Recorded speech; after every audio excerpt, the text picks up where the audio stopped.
샬롬. 하나님께서 오늘도 참 좋은 날을 주셨습니다. 주 안에서 평안이 넘치시기를 바랍니다. 여러분들의 모든 행사가 하나님의 도우시는 은혜 속에서 형통하시기를 주님의 이름으로 축복합니다. 오늘 하나님께서 우리에게 주시는 말씀은 누가복음 제22장 39절에서 53절까지 있는 말씀입니다. 어떤 일이든 습관이 들려면 한 3주 정도의 시간이 필요하다 그럽니다. 한 21일 정도 이렇게 계속해서 같은 일을 반복하게 되면 그것이 몸과 마음의 습관으로 밴다는 것이죠. 좋은 습관을 갖는 것은 참 중요하다. 또 현대인들이 여러 가지 질병 때문에 시달리는데 대부분 습관에서 오는 질병이라고 그래요. 나쁜 습관을 깨닫고 또 고쳐나가거나 버릴 수 있다면 건강한 삶을 살 수 있겠죠. 그리스도인으로서 참 좋은 습관이 있다면 여러 가지가 있다고 생각합니다. 예배도 습관입니다. 주일이면 어김없이 나와서 하나님 앞에 성전에 나와서 예배하는 것. 예배하는 그 시간은 굉장히 중요한 시간입니다. 관계도 그렇잖아요. 일상 속에서의 관계는 깊이 있게 갖질 못해요. 하나님과의 관계도 역시 마찬가지입니다. 깊이 있는 관계, 집중해서 하나님을 만날 수 있는 시간은 예배입니다. 예배 시간에 진솔한 고백을 드릴 수 있고 예배 시간을 통해서 집중해서 하나님 말씀을 경청하며 오늘 우리를 향하신 하나님의 선하신 계획과 뜻을 이해할 수도 있고 예배하는 시간에 하나님께 집중하며 위로를 얻을 수 있고 또 치유를 받을 수도 있습니다. 예배는 습관적으로 드리는 것은 굉장히 중요합니다. 또 하나의 참 좋은 습관이 있다면 그것은 바로 기도의 습관입니다. 기도를 교훈하실 때는 항상 무시로 항상 쉬지 말고 이런 수식어가 붙어요. 그래서 기도를 영혼의 호흡이라고 이야기하잖아요. 숨만 쉬어보세요. 답답할 겁니다. 사람은 한 4분 정도 숨을 못 쉬거나 뇌에 산소가 공급이 안 되면 뇌가 죽는다고 그러잖아요. 여러분, 관계도 마찬가지입니다. 관계도 뜸하게 하면 어쩌다가 하면 어색합니다. 끊임없이 지속적으로 관계할 때 그 관계는 더 깊어질 수가 있는 거죠. 그런 차원에서 기도는 습관처럼 하는 것입니다. 언제나 장소 불문, 시간 불문입니다. 누웠을 때나 앉아있을 때나 길을 걸을 때나 언제나 하나님을 묵상하고 하나님께 우리의 중심을 드리는 것은 너무나 중요하죠. 예수님께서 그렇게 사셨어요. 예수님은 습관을 따라 기도하셨어요. 저녁에는 철야하셨고요. 밤이 맞도록 새벽에는 새벽 비명에 일어나서 기도하셨어요. 또 산에서 기도하셨고 한적한 곳에서 항상 하나님과 독대하는 시간을 가졌죠. 그래서 예수님의 이 땅에서의 공생의 사역을 그렇게 승리로 마칠 수가 있으셨던 것입니다. 그리고 우리가 기억해야 될 것은 우리 예수님의 가르침 가운데서 마태복음 6장에 보면 기도를 가르치잖아요. 하늘에 계신 우리 아버지요, 아버지의 이름이 거룩히 여김을 받으시오며 아버지의 나라가 오게 하시며 아버지의 뜻이 하늘에서와 같이 땅에서도 이루어지게 하소서.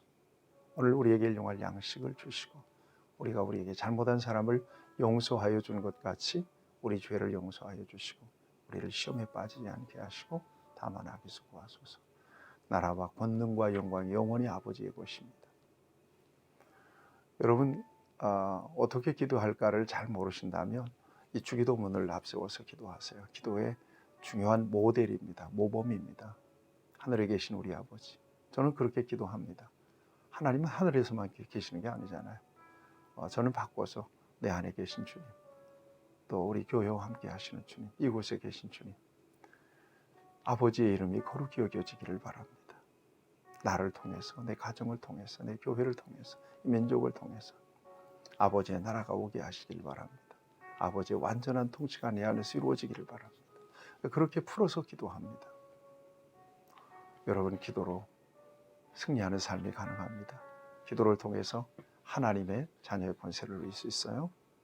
무엇보다 기도가 습관이 되는 것은 굉장히 중요합니다. 새벽 기도 습관적으로 해보세요. 그 새벽 기도가 습관이 붙는다면 새벽 기도 안 하는 날이 피곤해질 것이고요. 새벽 기도가 습관이 된다면 마귀는 여러분들을 건들지 못할 것입니다.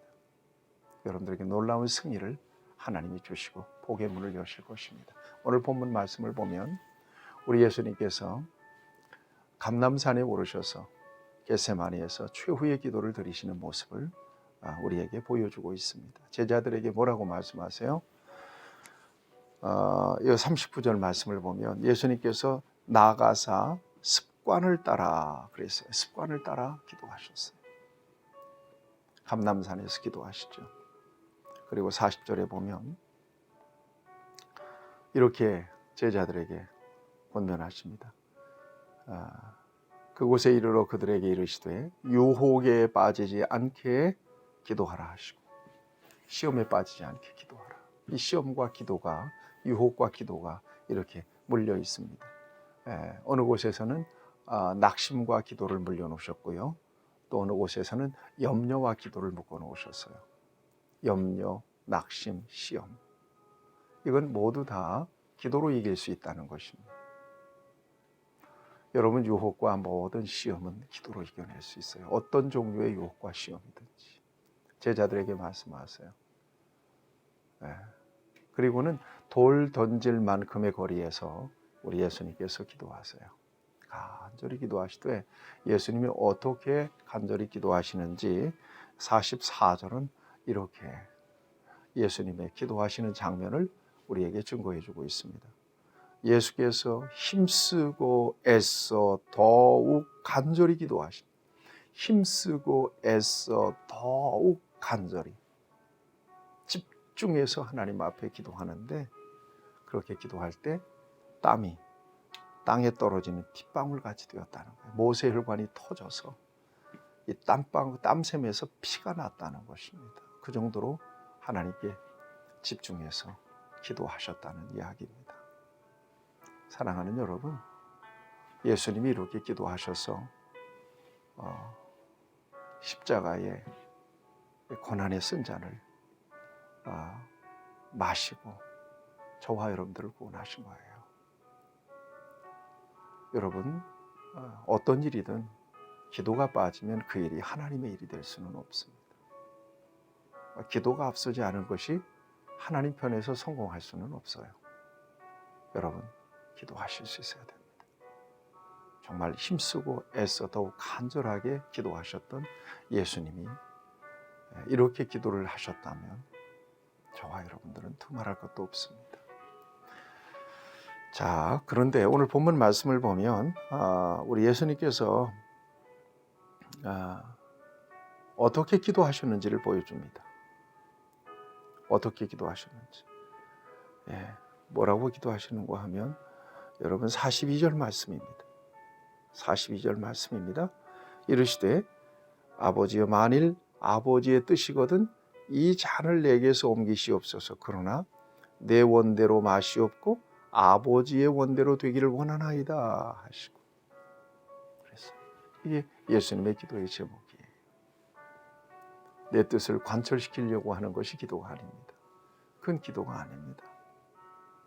하나님의 뜻이 내 안에서 이루어지기를 바랍니다. 여러분, 예수님은 언제나 십자가를 염두에 두시고 십자가를 향하여 나가셨어요. 얼마나 괴로우셨겠어요.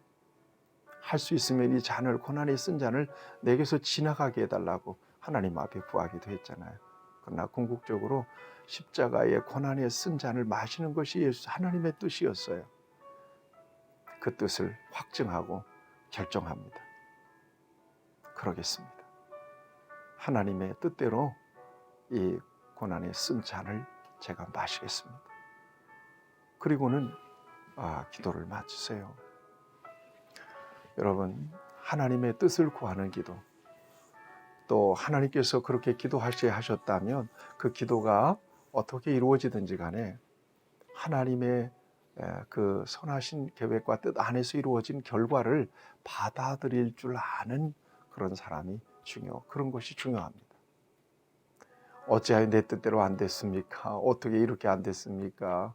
그러고 따지면 안 돼요. 저는 가장 목사로서 두려운 사람이 작정 기도하는 사람이에요. 작정 기도하면 그렇게 사람이 두려워요. 무서워요. 하나님의 작정 기도라고 하는 것은 하나님께 모든 걸 맡겨드리고 기도하는 건데 자기 뜻대로 안 되면 작정 기도하고 시험에 빠져요. 자기 작정 기도하고 합격을 위해서 기도했는데 불합격되면 시험 당해요. 작정 기도하고 사업이 잘 될 것을 기도했는데 사업이 문을 닫게 되면 오히려 시험에 빠져요. 작정 기도하는 사람이 참 무서워요. 기도의 방향과 목적이 잘못되었기 때문에 그래요. 하나님의 뜻대로 구하는 기도, 이게 얼마나 중요한지 몰라요. 이렇든 저렇든 기도했다면 하나님이 인도하시는 거예요. 내 뜻대로 안 됐더라도 하나님은 하나님의 선하신 계획을 따라 합력하여 선을 이루실 겁니다. 여기까지 받아들여야 돼요. 기도만 하는 것이 중요한 게 아니라 그 결과까지도 받아들일 수 있어야 돼요.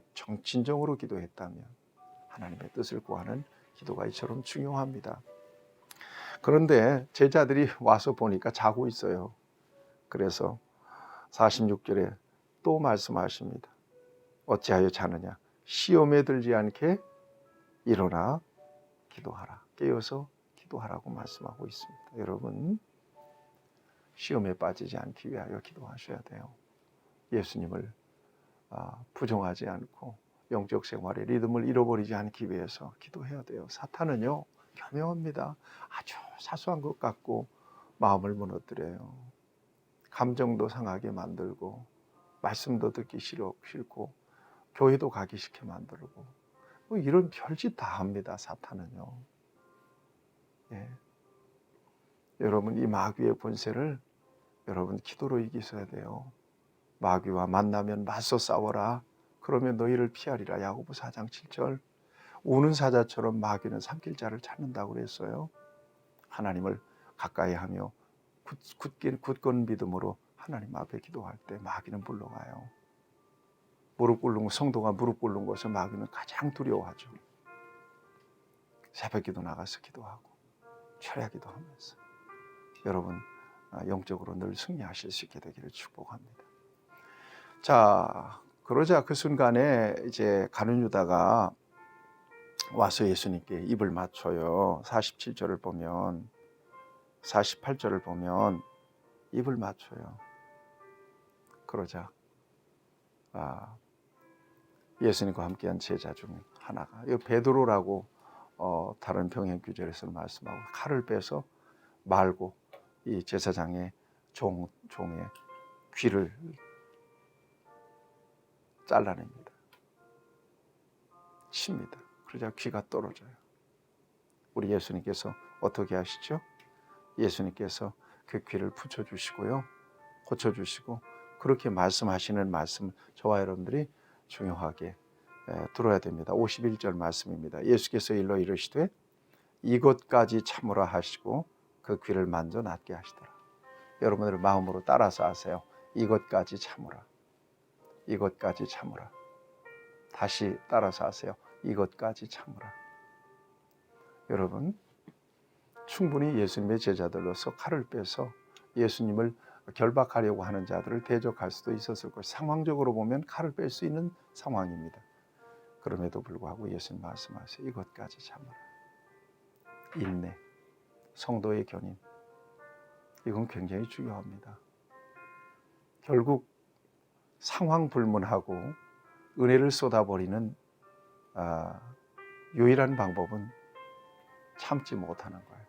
그래서 분노를 터뜨리고 혈기를 터뜨리면 모든 은혜는 다 차단되고 버리고 하나님의 뜻은 차단되어 버리고 말아요. 모세가 어떻게 책망을 받았어요? 성경 야고보서에 의하면 사람이 성내는 것은 하나님의 의를 이루지 못한다 그래요. 여러분, 무슨 일이라도 열받으면 져요. 반드시 열받으면 지게 돼 있어요. 반드시 화내면 지게 돼 있어요. 화내는 사람. 마귀는 옆에서 박수치죠. 이것까지 참으라. 여러분들의 마음속 깊이 새기시면서 하나님의 뜻을 이루어가는 과정 속에서 별별 일들이 많습니다. 이것을 저와 여러분들이 기억하시면서 언제나 인내의 믿음으로 하나님이 하십니다. 하나님이 하신 일은 옳으십니다. 인정해 드리시면서 겸손하게 하나님을 인정하고 하나님의 뒤를 따라가는 저와 여러분들이 되기를 바랍니다. 습관을 쫓아 기도하시소. 그리고 이것까지 참으라. 시험에 들지 말게 깨어 기도하라. 여러분들의 마음속에 새겨지는 하나님의 음성이 되기를 축복합니다. 하나님, 소중한 말씀을 주셔서 우리를 깨워 주셨습니다. 은혜를 주시사 언제나 기도하게 하시고 하나님께서 우리에게 주신 은혜를 풍성하게 기도 속에서 응답을 통하여 누리게 하여 주시고 이것까지 참으라. 어떤 일이든 인내할 수 있는 믿음과 은혜를 우리에게 주옵소서. 예수님의 이름으로 기도드리옵나이다. 아멘. 여러분 승리하시길 축복합니다.